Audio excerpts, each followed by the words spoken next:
Now, I'm going to get proceedings underway while we wait for Matt to push the button and just let everybody know what's going on here today.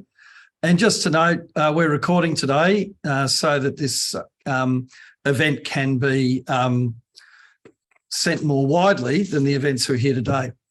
Now, I'm Darren Oemcke. I'm the one of the co-founders of FOMENT, and in fact, Matt Moat, one of the other co-founders of FOMENT's on the screen with you now, who is now joined one of the participants of FOMENT in Deep Planet. Now, the event you're at tonight, or this afternoon Adelaide time, or tonight if you're in the US or wherever you are, is part of the Spark Festival. Spark is Australia's festival of innovation, tech and ideas. There's a series of in-person and online events happening all over the place. That's literally what's written on my sheet.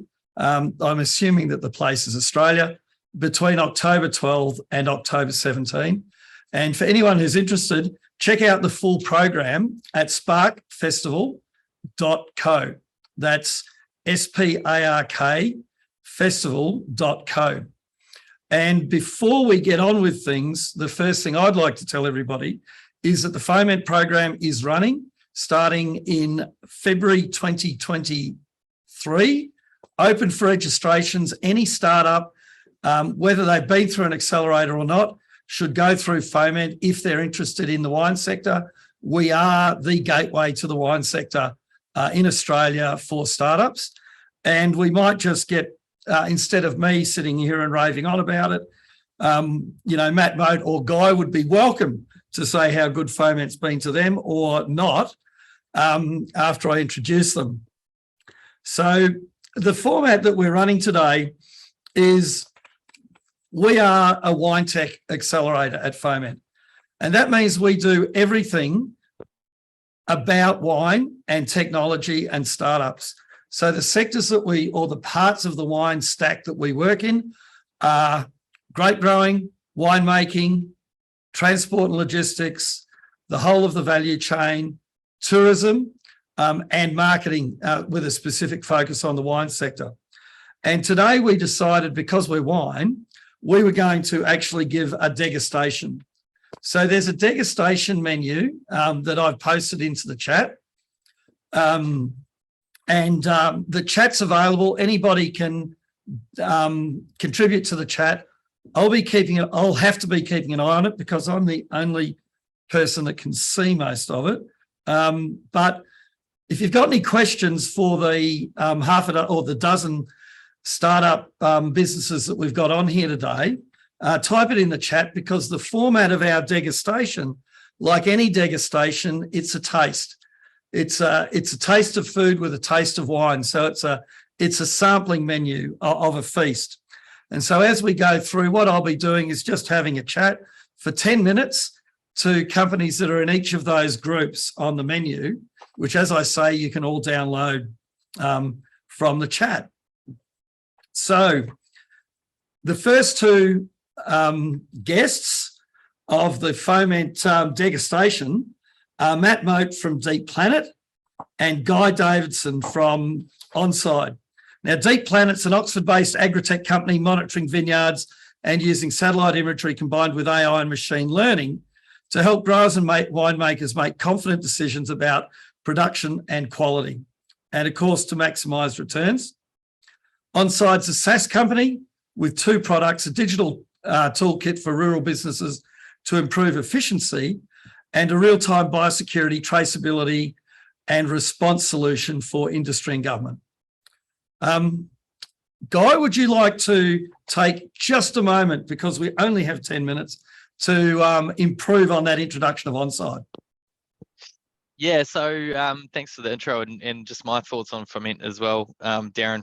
It was phenomenal for me because we're a Kiwi-based company, so we're out of Christchurch. And I started the journey into Australia and Adelaide in June 2021. And that's because wine's one of our biggest sectors in New Zealand. So it was probably one of the first things I did when I landed was start this FOMENT Accelerator with Darren and the crew. And it was phenomenal for me in terms of my real focus was connections. You know, it's a new place, didn't know anyone, particularly didn't know anyone from the sector I wanted to jump into and start working with. So yeah, Darren was phenomenal. He even started early. He catered to me and started early before before the rest of the people did, so he could give me some one-on-one time and make some intros, so I wasn't sitting on my hands. So yeah, can't talk highly enough about the FOMENT program. It's definitely worthwhile. On-side, yeah, as I say, out of Christchurch, started 2015, so we've been around a while. Started in the dairy sector as a health and safety and check-in system, but since then we call it a digital toolkit. So it does productivity, biosecurity, visitor management, safety, compliance, a whole bunch of different things in one solution. And we found a really nice fit in intensive horticulture and viticulture. So hence the journey beginning in Adelaide. Now we have office of about 8 people in Melbourne. So I've actually moved to Melbourne more recently to focus on the biosecurity part of our business. Oh, that's fabulous, Guy. And I was just catching up on that today. And Matt, do you want to do a 30-second intro to Deep Planet and a 30-minute singing the praises of FOMENT? 30 minutes. No, thanks, Darren, and thanks for the invite to be here today. Great to be alongside Guy in the, I guess, the start of the value chain in wine in the viticulture space. As you mentioned, I was, it was our baby, I guess, that we pulled together, Darren, myself, and with the support of Wine Industry Suppliers Association and Flinders University New Venture Institute to create FOMENT. And I was consulting to Deep Planet in mid-2020 when I introduced them to FOMENT. Said, look, you really need to go through this. And our CEO, before I started with the company, participated in the program. And again, it was about understanding, I guess, and the unique ways that the Australian wine industry needs to work and how your product can fit into that market. That was really valuable, rather than thinking a one-size-fits-all approach is going to be the silver bullet. Deep Planet, in a nutshell, is a unified solution to bring all that disparate data that growers and winemakers have in terms of their vineyards to be able to make confident decisions, as you mentioned. Removing the transparency between growers and winemakers around why certain decisions are being made, whether it's a picking decision, whether that's a quality decision, whether it's looking at variability, whether it's looking at soil moisture, inputs, etc. And we're working as some of our early customers were actually from Australia, and hence that was our first international market. Launching out from our Oxford base in the UK to really support the Australian wine sector. And now we're, I think last count, we're in about 8 different countries we have customers from, including new emerging markets like India and so forth. Now, just for everybody listening, I did ask the companies to send me questions they'd like to be asked so that I had Dorothy Dix's for them. But I'm not going to ask a question off the list that you guys sent through. But you probably knew I'd do something like that anyway. But it is related to it. Tell me, is viticulture going digital quickly, or is it going digital slowly? And of course, don't say too slowly for you, but how do you think viticulture's going? Guy, why don't you start with this one? But Matt, interrupt Guy at your leisure. Yeah, look, I'm shocked that you're freestyling, Darren. That's a complete shock to me. I think everywhere, like, because we work across all rural sectors, so I kind of get a view of this across more than just viticulture. I think viticulture is pretty forward thinking. There's obviously focus spaces. So something like Matson with yield and things like that. Anything that's like bottom line directed is obviously the first priority for going digital. So sometimes for someone like us, where a lot of it's sort of insurance policy stuff with health and safety and biosecurity and so on can be a bit harder to directly tie to the bottom dollar, particularly with market pressures like the whole China thing and that sort of stuff. It makes it much more of a conversation around budget. So there needs to be high value. I think they're really open to it. Just needs to be high value and often much easier conversation when there's tangible bottom line tie-ins and obvious profitability that comes out of it. Yeah, I think with the sector itself, in a way, it's sort of being forced to go digital with COVID, lack of scarcity and the cost of labour. It's fast becoming a need that we need to look at what can we automate or what can we digitize so we can leave the human capital to do what only humans can do. So monitoring vineyards at scale, for us, for example, it's very expensive to driving tractors around or walking vineyards looking for, scouting for pests and diseases, looking for irrigation leaks, looking, even just noting down, potentially broken posts and those sorts of things. The cost of, as I said, the cost of that labor, the cost of the inputs, obviously, with fertilizer prices going through the roof, with global conditions in Ukraine and those sorts of issues that are increasing fuel prices and that, they're really looking at ways where they can reduce their cost of production, really focus on improving their quality. And if you can do that, you're going to be able to get better returns for the dollar you put into each bunch of grapes. Now, jumping completely to the other end of the value chain and going back onto the questions that you were interested in talking about, how does your technology, the technology that your companies are doing, first of all, how does it impact consumers? And while you're talking about that, you can also talk about how you're helping viticulture go digital, so we can create that connection between what you're doing and consumers. And Matt, we might start with you. And Guy, when he says something stupid, you're most welcome just to talk over him. Oh, sorry, if. Yeah, no, it's a high probability. I think really, wine starts in the vineyard. It really is that clear. As we were saying earlier, that cost of production in Australia, I think, we have some of the highest cost of production per litre of wine in the world. We do have, higher electricity costs of pumping water. We have high labour costs. We're far away from markets. So really it's through technology that we can find and push those edges to really help maintain our global competitiveness. So it's important that, as I said earlier, where we can do things digital and reduce costs, but increase the quality of information, maintain or increase the quality of the wine, and make it globally competitive. It's along that whole value chain, whether it's in the viticulture, whether it's through the production, whether it's in the packaging and the marketing. We need to be looking at technology, and that's what, as I said, we're doing is providing the opportunity for, I guess, having a digital vineyard hand is really the best way to describe it. So if you're a viticulture manager and you're sitting there and you're like, oh, I've got 5 different sites that are, 25 kilometres apart, instead of driving 50,000 kilometres a year between those sites, we can actually have a look at it on a computer screen and decide where I need to go and when I need to go, rather than just wasting a whole heap of windscreen time going there to have a look.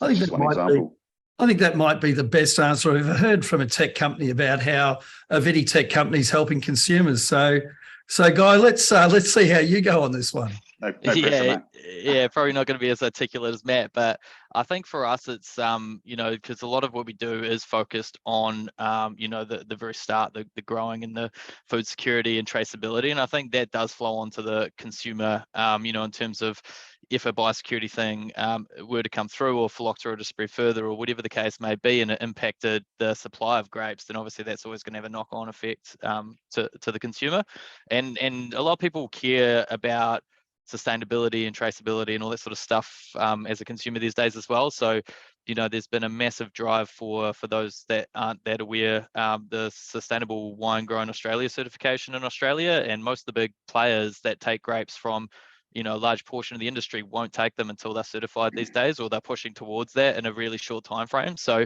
the biggest reason people have adopted our technology is actually to help digitize record keeping for the certification so they can sell their grapes. Knowing visitors coming and going, digitally manage health and safety, mapping out things on their property, all these things are part of the audit. And so being able to do that digitally, and then in 3 years when they get re-audited for it, being able to just click of a button, pull a report and give it to them instead of having to wildly run around trying to pull together bits of paper, that's almost been a pull rather than a push. Like I didn't know about that when I first got here, and it just turns out we did a good job of that anyway with how our system works. So that's actually been a really big pull from the industry, is digitizing record keeping for compliance purposes, because at the end of the day they just want to grow grapes, so they don't want to be messing around with layers and layers of compliance and paperwork. Well, you actually did quite well. that was a very tight race for the best answer to what is actually a tough question.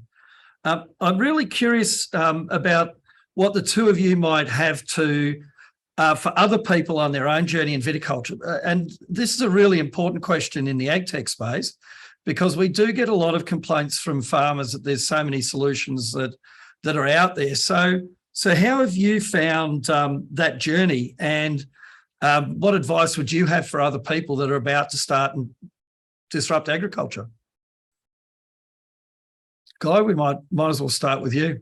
You're warmed up. I am warmed up, ready to go. Look, like you say, Darren, they say that there's a lot of things out there, but often the comment is also people are trying to find a problem for the solution. Like they'll go straight to design mode, think of something that they think's great in an office space, or, you know, while they're having a few beers on a Friday arvo, but then you take it to growers and farmers and stuff and wonder why they're not buying it. It's because obviously the value's not there for them. So, you know, the switched on people, you know, and especially in viticulture, where budgets are often a bit tighter these days, like they're only going to give the time of day and spend money on something that really provides value. So finding something that actually is going to solve a real problem and have a significant impact is like the most important thing. And what we've done really well is that we basically co-developed our whole solution with industry. I mean, we started in the dairy sector. There were still elements of the app that were dairy focused when I started talking to wine, like literally, you know, reporting incidents. The only fields you could pick were like dairy shed and things like that, you know. So we've had to like really work with the industry and say, okay, what makes sense to you? How could this be used for your purposes? And basically develop for them, because they're the ones that are going to use it and buy it. So there's no point in us sitting in an office pretending we know what they need and what they want. So working really closely with industry has been the key to success for us. Yeah, absolutely. That co-development and that making sure you've got the market solution fit right before you, you really start, approaching the market, finding your advocates within the industry, whether that's growers, whether that's programs like FOMENT, whether that's, there's a plethora of knowledge from, our friends at Wine Australia on a lot of research around ag tech. You know, there's a lot of research you can do around the South Australian ag tech roadmaps and things like that to actually understand what those barriers are to success. I always say I guess three things is, it's got to be meaningful, it's got to be easy, and you make it together. And if you can do that pretty much in any situation, and ag tech is no different, you're going to have a lot of success. But also listen to the market. I've been in situations and I've consulted in the past where, people are trying to offer a solution, and it's a bit like trying to sell a $500,000 house for $1 million. If you can't justify the ROI, it's just not going to sell, and you need to listen to the market. So FOMENT is I guess the first place I would start, and understand where it's going to, how it's going to grow and how it's going to scale, and really understanding the problem that you're solving. Thanks a lot, Matt, and thanks, Guy and Matt. And I don't know if you've seen Jimmy for a while, Guy, but say g'day, Jimmy. Been a while. How you doing, mate? I'm sure he had more hair last time I saw him. Which one, me or Guy? Probably both. My skin fade gets tighter every year. All right, I'm gonna make you two go away. G'day, Abby. How are you? Thanks, guys. I'm good, thank you, Darren. How are you? Thanks, Matt. Now, for our second course of our degustation, our appetizer, it's winemaking, and we're talking about fermentation today. So, first of all, I'd like to welcome Abby Hyde from Winely, one of the co-founders of a fermentation monitoring startup. And Abby, you're coming to us from the States today, aren't you? I'm actually back in Australia, Darren. I've finished up the vintage in the States, still kicking on in France, but I've managed to make it back to Australia my end, so that's fantastic. Oh, well, congratulations on making it back, and congratulations on getting to do 2 vintages. You'll be a regular cellar hand by the end of the year. Yeah, they say vintage is the busiest time of year, and I think all of my years are now vintages, so it's pretty busy over here. And Jimmy, welcome. Jimmy Hone are producing analytical equipment, and the equipment that they're producing for the wine sector is a portable laboratory and leaf nutrient analysis. And Jimmy, you are only as far away as Newcastle. Is it raining there at the moment? It is. It just started hammering down like, I don't know, 15 minutes ago. So right in time for this. Thank you very much. You're welcome. And Abby, why don't you give us just a 1 minute intro, because we've only got 10 minutes with the two of you. I would love it if you just ignored me and started talking to each other. That would suit me just fine. But give us a 30-second intro, and Jimmy, once Abby's done that, I'll get you just to follow on, and then I'll throw you a couple of questions. Awesome. Thanks, Darren. So at Winely, we're building biological vision and intelligence for wine tanks.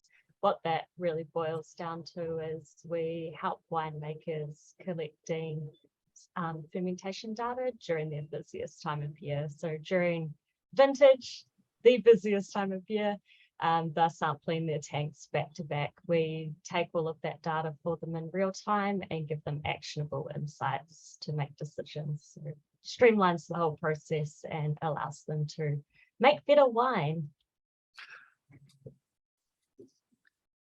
Well, you just answered for both you and Jimmy, really, didn't you? Jimmy, tell us a little bit about Hone. Yeah, Hone is based out of Newcastle. We combine spectroscopy with machine learning to enable quicker, faster, easier testing solutions. Our in-wine testing solution requires just 3 ml sample and allows winemakers to track the chemical activity in barrel, including sulfur dioxide, sugars, acids, pH, to better monitor what's actually happening with their wine. Thank you, Jimmy. Now, I'm going to go to Abby here, because Abby came to FOMENT. Oh, well, actually, Abby hasn't formally done FOMENT. She's just one of our great mates. But Abby came to Australia from New Zealand. Tell us, what was it like coming from Australia to coming from New Zealand to Australia, and how has coming into Australia made a difference to you getting into California and France?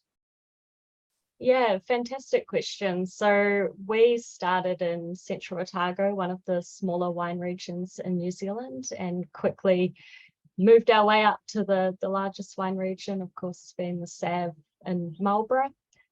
We pretty quickly, I think even in our second vintage, we were in Australia and New Zealand, because we knew from our perspective in technology development that we needed to make sure that we were across lots of different varietals to build out the algorithms that we needed to build to ensure that our technology was applicable for all types of wine in all regions.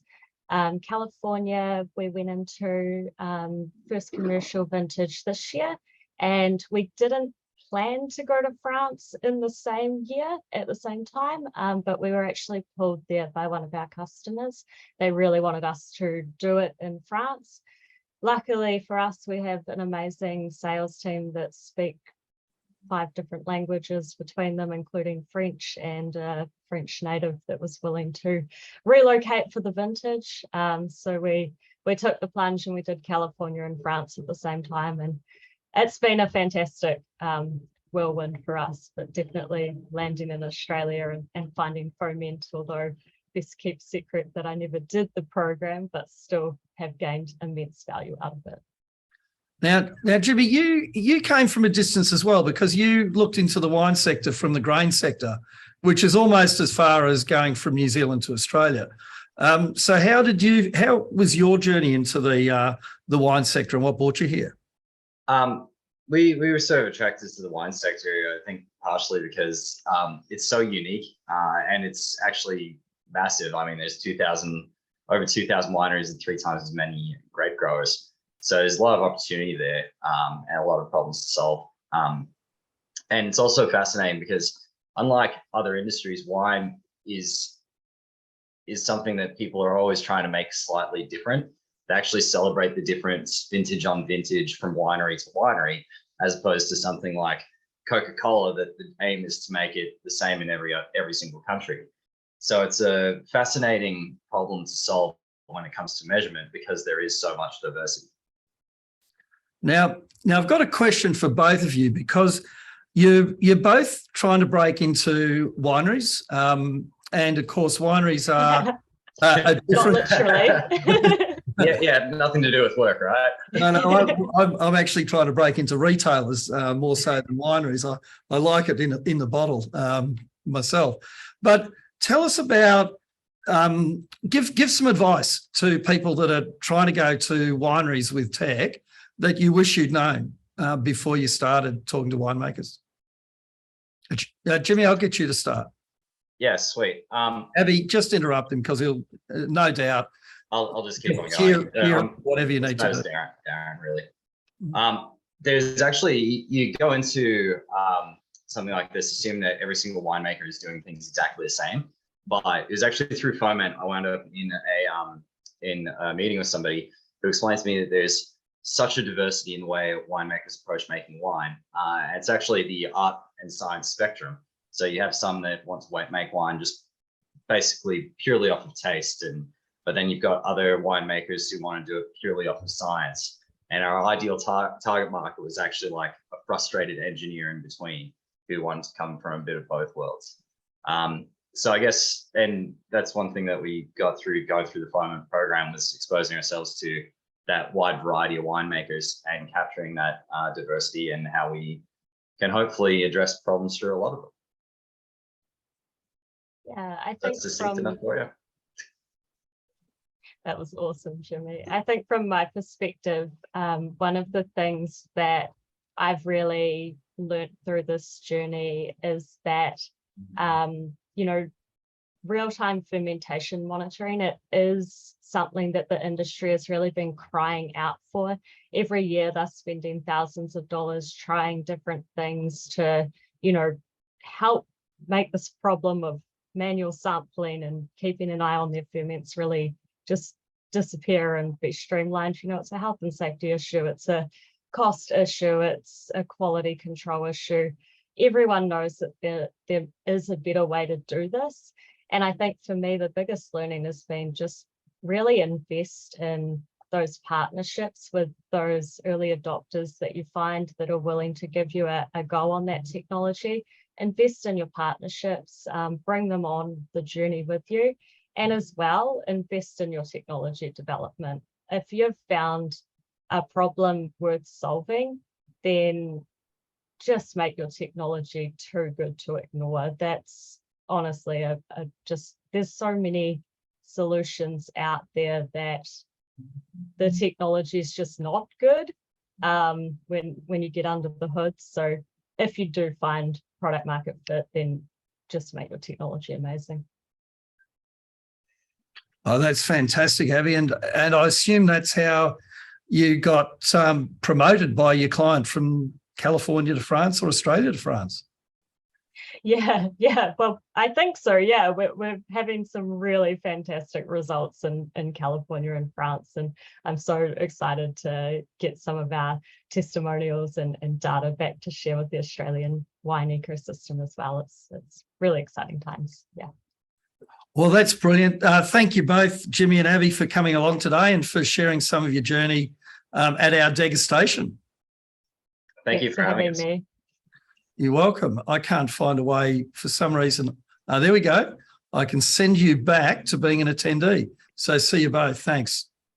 Bye. Good luck. Bye.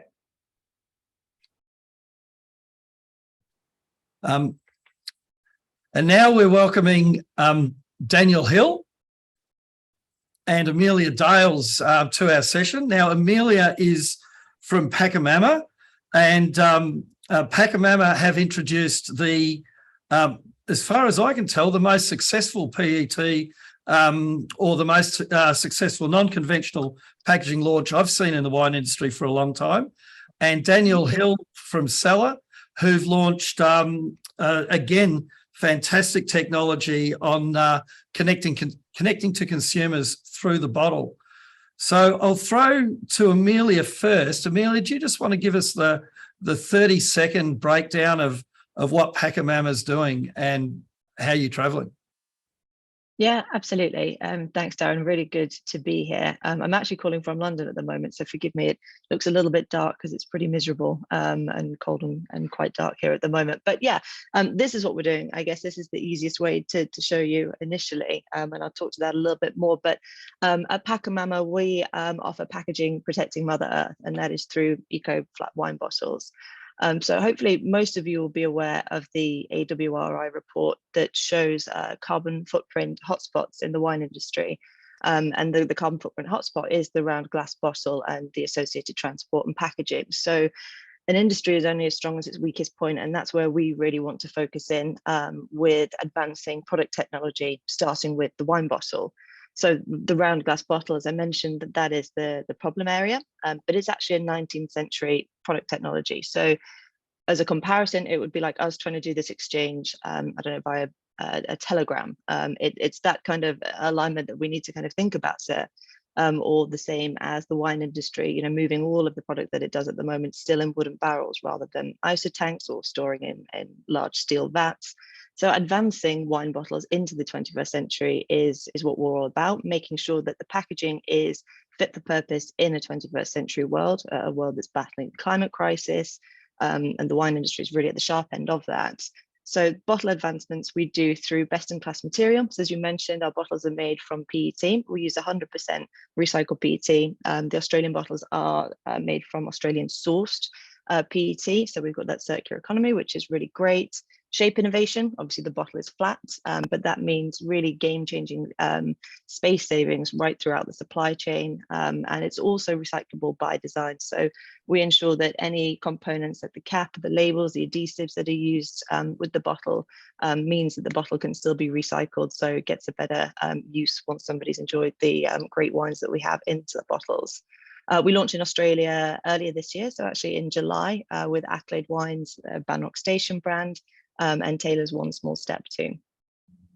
Thanks, Amelia. And are those two brands have been your first in the world, is that right? Or have you got others overseas?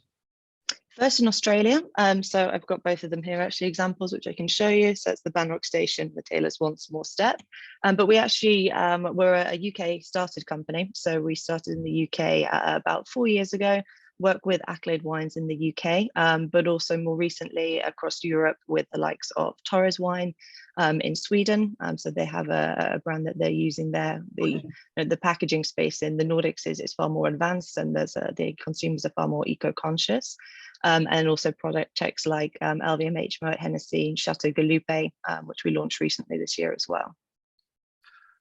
Thanks a lot, Amelia. And Daniel, you're quite agnostic about what the actual package looks like, aren't you? Yeah, very much so. So we run software that manages the connection between a physical product and a digital experience. So creating a solution that allows brands to connect with their consumer. Sorry, mental blank. Yeah, we basically, whether it's QR codes, NFC tags, create digital connection. And then from that, we have a content management platform in a code-free environment that allows brands to deliver tailored, meaningful and engaging digital experiences with the idea around focusing on the user in that moment. And so, Daniel, we hear a lot about consumers wanting personalisation, and that drives performance, and sellers helping to deliver personalisation. Can you tell us a little bit about how you've been going with that? Yeah, so we did a really successful campaign earlier this year with our friends at Brown Brothers Wine. So they approached us at the start of the year with a brief. They were looking at delivering personalisation via their Prosecco Rosé packaging. So they ever a campaign that was going to use celebratory statements on the hoods of their Prosecco Rosé. So things like having party, Friday, brunch, thanks, congratulations in big letters on the hood of the sparkling bottle. And they were trying to find a way to have a bit of a personal element to that. And they were thinking originally like a to or from tag. And we were having some discussions with them, and they asked us to put forward a solution from a digital point of view. So what we ended up doing was we connected 150,000 bottles into a ultra personalized digital gifting experience. Each product had its own unique QR code on it, where someone could purchase the bottle, scan the code, and then curate their own personal, memorable content experience. So they could leave a personalized message, they can upload videos, photos.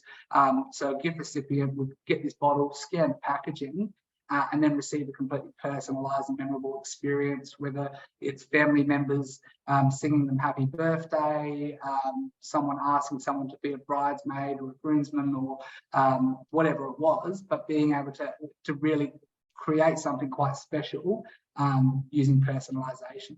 And the results of the campaign spoke for itself. We saw extremely high engagement rates with the product. So at one point there was about a 90% click-through rate, and I think it averaged out to 79%.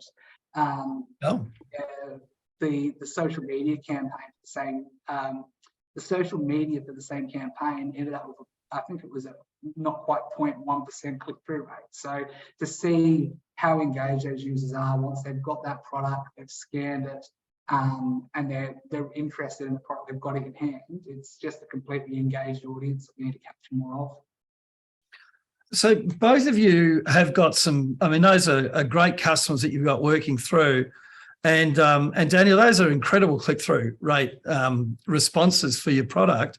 Tell us, for anybody who's out there thinking about tackling new packaging technology or approaches to packaging, how did you get started working with people in the packaging space in the wine sector? Because we really moved from viticulture into winemaking, and now we're in packaging and the intersection of packaging with marketing. So, Amelia, do you just want to tell us a little bit about some advice for people who want to work with packaging in the wine sector? Yeah, I think from our perspective, what's really important is communication and messaging. And I think Daniel's point around engagement more generally with consumers is a really important one, because it's one of the things that we see when you have something that is, new, slightly different, innovative. It needs to be engaging from a consumer perspective, but it also needs to be quite simple, because we don't need to, overcomplicate things from a consumer perspective. There are plenty of experts in the industry that know what they do inside out, and they're extremely knowledgeable. But that level of knowledge and detail doesn't always need to filter straight through down to the consumer. So one of the things that we've seen for sure is there are, I guess, different drivers from a consumer perspective. A lot of what we look at is driven from a sustainability perspective, and people are really wanting to make the right choice with their purchase and have a feel-good factor and feel like they're doing the right thing. But equally, you see a lot of comments, for example, on social media, where people are just generally, from a consumer perspective, very engaged and find the whole concept of what we do very fun. So I think that the balance around being educational and informative, but also not overloading on information is a really important one. And of course, when it comes to packaging choices and considerations, sustainability has to be right at the core of everything that the companies are doing at the moment. It's non-negotiable. It really has to be the driving factor, and then everything else around it needs to come along with that. Thanks a lot, Amelia. And Daniel, for you, in terms of getting people to connect with connected packaging. Yeah, so I mean, and further to Amelia's point, like customer expectation has completely changed. I mean, we've seen a lot of research where we're seeing how consumers now just want genuine connection, they want consideration, they want more information, and very specifically on the social impact of their purchasing behaviours. So PET bottles and being able to educate consumers on why they're important in this space is great. It's only going to allow brands to be able to strengthen why they're making these choices, and not only do these things for their own social license, but also, I suppose, build some social currency on it and let people know what they're doing. The other side of the coin is we've seen 88% of customers now consider the experience that a company provides to be as important as product or services, which is why we think there needs to be huge importance on ensuring that the experience that goes alongside a physical product and its packaging really is important, and that's where we kind of come into play. Well, thank you both for sharing your experience and sharing your products. Congratulations on a couple of great product launches there, and all the best. Thanks very much. Thanks, Darren. Darren. Thanks, Daniel. Bye. And now it's a pleasure to introduce Zach Sweeney and Bibi Jalama and Paul Rosethorn. Zach is from Gourmakers and Bibi and Paul are from Air Guides. Both of these companies have created really unique platforms. Bibi and Paul at Air Guides have created a platform for a really engaging form of tourism, in particularly with guided storytellers going along on the tours that they promote. And Zach is right in the middle of creating a fabulous tool for creating a journey for yourself from wherever you are within Australia at the moment, Zach, but I'm sure the world. Zach, do you want to unmute yourself and give us a 30-second intro? Yeah, thanks, Darren. Thanks for having us as well. So Gourmakers is a gourmet travel app. So it's got over 2,500 gourmet venues around Australia, and gourmet means wineries, of course, but it also means distilleries, breweries, berry farms, cheese shops, oyster shacks, pretty much anything where you can buy produce on the road. And it was really inspired from COVID, trying to plan that road trip, but then also really try and encourage people to purchase from regional producers at the source. Now, I have to disclose a conflict here. Paul and Bibi did a crowdfunding last year, so I now have a very small stake in their very successful business. Do you want to quickly introduce us to Air Guides and tell us a little bit about, follow on by telling us a little bit about your crowdfunding journey? Sure. Yes, and first of all, we couldn't be more honoured you joined us officially, Darren. Air Guides is a platform where people can book trips created by world-class storytellers. We work with people like National Geographic photographers, Netflix filmmakers, chefs, and winemakers to design unique travel products, both guided and self-guided. And then we also work with brands and tourism boards to deliver storytelling marketing campaigns. So everything we do, it's about telling unique destination stories through the eyes of trusted people is what we do. And you'd like to... And the crowdfunding, we're still a little bit traumatized from that experience, but no, overall it was a positive experience. For us, it was about, if anyone's thinking about doing it, I guess, it was really about creating a community while you're raising funds. It's definitely challenging, like all fundraising is, for sure, but for us, we were able to really lean in, grow a really engaged community, as well as raise funds in the process. Thank you. Now, both of you actually have developed a really strong interest in regions as partners in tourism experiences. And Bibi and Paul, do you just want to talk to us about the role regions play in creating the opportunities for your kind of experiences? Yes. So a big part of our mission is around sustainable travel. So we've created a business model that not just positively impacts our travelers and our storytellers, but also the operators we work with and the communities we travel to. So regional destinations are hugely important for us. For example, visitor dispersal. How can we use trusted storytellers to inspire people to not just visit the main cities, but go deeper into the regions, telling the stories of the local operators in the regions. And the tourism boards, of course, play a big role there as well. So when we work with the tourism boards, they give us insights into their unique sustainability issues. And we come up with marketing campaigns and bookable products to directly help there and answer those sustainability complex questions. Now, we've moved right away from growing grapes, making wine.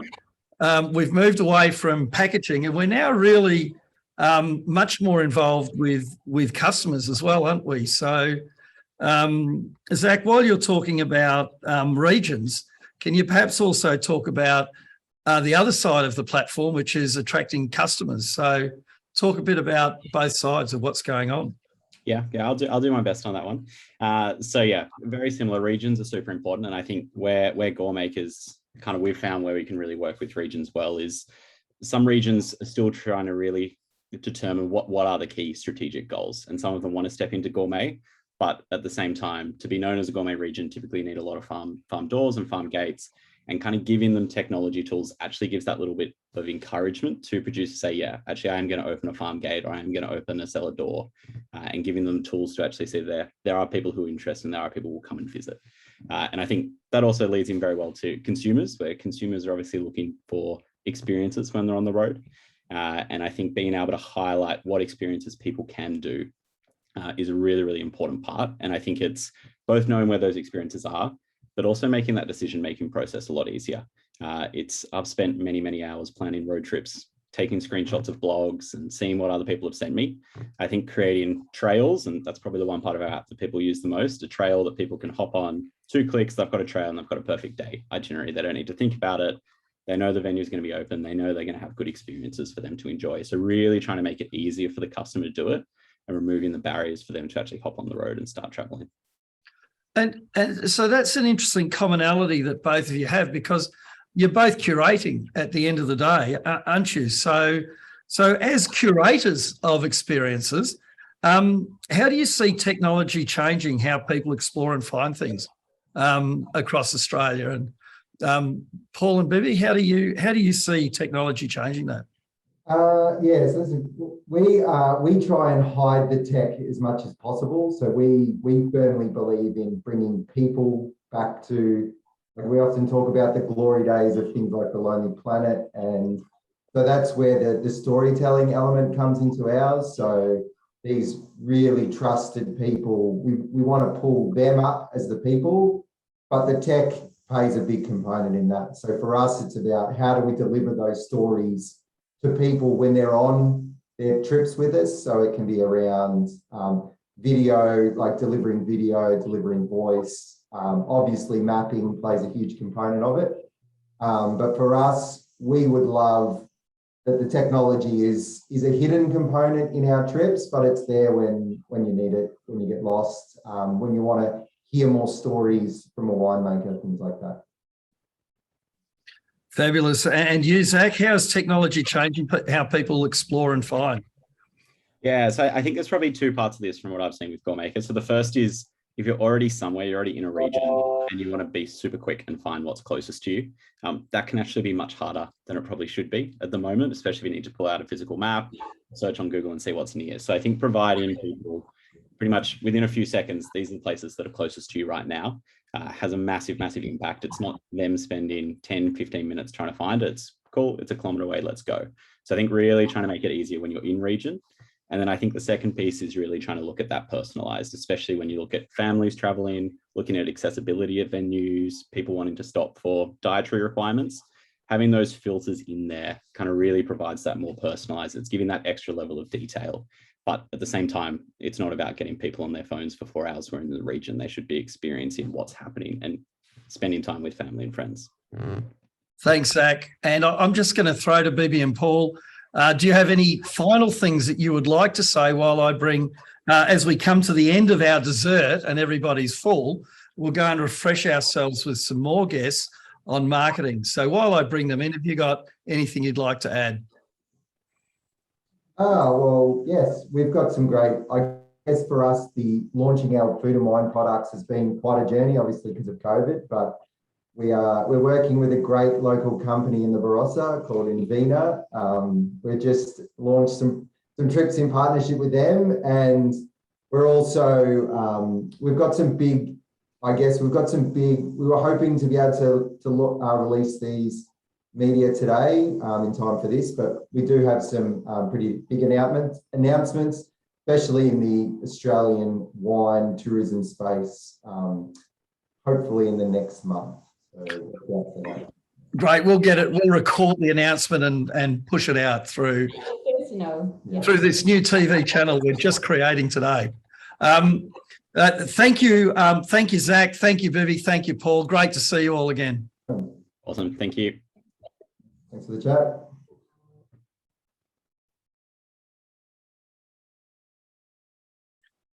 So here we are in our digestives. So you're the two that are going to help make the taste of this event go down. It's a pleasure to introduce Grant Baker. In case you hadn't guessed, he's from Brick and Mortar, and John Pennington from Fider. And John, I love it that you've got your brag piece there on the back with your award from the FDA. So why don't we start with you, get you, John, just to briefly introduce yourself and tell us a little bit about the award and how you've built the award-winning application. Yeah, thanks, Darren. Hey, great to be here, and also wonderful to see Zach, Jimmy, and Guy, and some of the other FOMENT alumni talking about their products today, and just fantastic to see the evolution of what they're doing and the impact that they're making to the industry in general. My role in Refider as a founder of a business created what we call a supply chain transparency platform, and I guess you can take some of the credit for that, Darren, that I was able to successfully sell that company recently to TradeWindow, who's a New Zealand cloud-based platform for transforming how trade works, which is great.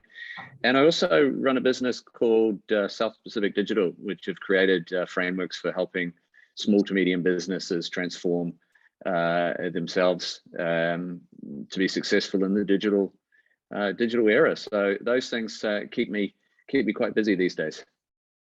Thanks, mate. And also Grant Baker, who's the Chief Executive of Brick and Mortar, who are a digital marketing, and they're taking digital marketing into the self-serve world right now as well. Grant, do you just want to take a few seconds to introduce yourself and introduce your company, actually? Not so interested in you, mate.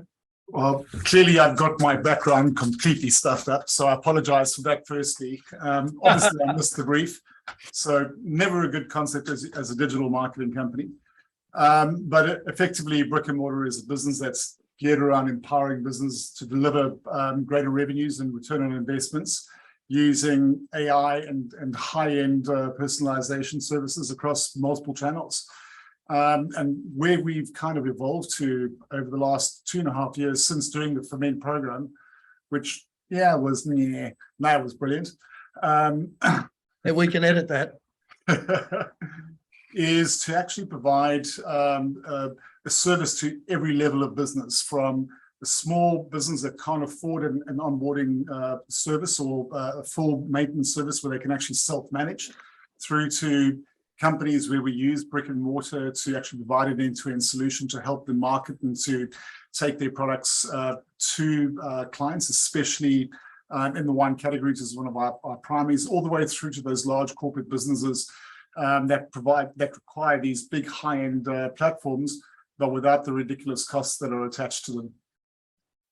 Now, you're both in the digital marketing game in quite different ways.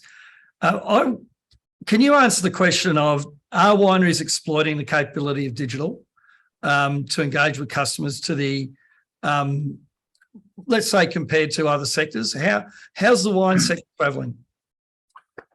JP, go for it.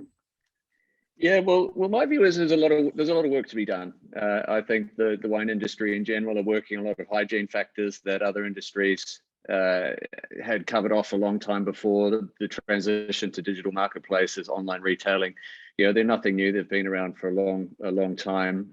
Social marketing, mastering SEO, SEM, and having integrated digital strategies. I would say there's plenty of opportunity there for improvement and growth and participation in new marketplaces. So that's really exciting. What's driving success in digital business is really a holistic approach to digital. So which of marketing is one part, and we've heard a lot of examples today around transforming the winemaking process and the value chain and value chain participation through digital. And I think there's still a lot of opportunity there to bring all those things up even a lot further in line with true digital businesses. And I think the latest term is digital incumbents. So organizations that are leading their space through the adoption of digital technology. So plenty of opportunity ahead from my perspective. So what we're seeing is, and JP, I agree with much of what you said. Necessity is the mother of change, and I think the wine industry is the one industry in the last 3 years that has faced a massive wall in terms of the export markets, and have been forced to look internally for the ways to build revenues. People do not like change. They don't like to do things differently. They don't like to disrupt the way they currently operate. But I think the wine industry is one that has been forced into it. And like in any industry, there are early adopters that have stepped up to the plate early. With 2,700 wineries in Australia, you can't have 2,700 successful wine clubs. Those brands that have recognized that at an early stage, I think have embraced and have done well. As a winery today, if it's something you were starting to do without a database and without having made that investment, I think you're going to really struggle.